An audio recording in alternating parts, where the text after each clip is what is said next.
Welcome to my another video. আজকে ভিডিওটার মাধ্যমে আপনারা জানতে পারবেন এই যে ফ্যানগুলো ঘুরে, এই জায়গার মধ্যে দুইটা ফ্যান আছে।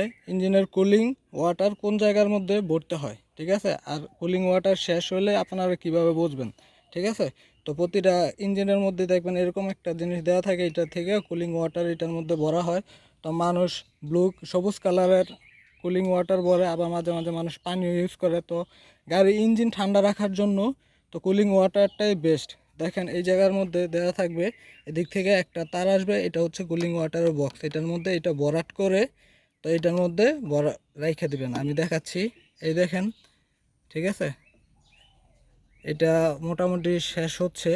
তো এই জিনিসটা এইভাবে চেক করে দেখবেন, ঠিক আছে? আর এই জায়গার মধ্যে ফুল লেখা আছে, ফুল পর্যন্ত ভরে রাখবেন।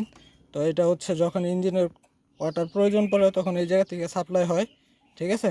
তো আশা করি এই ভিডিওটার মাধ্যমে আপনাদের কিছুটা হলেও হেল্প হয়েছে।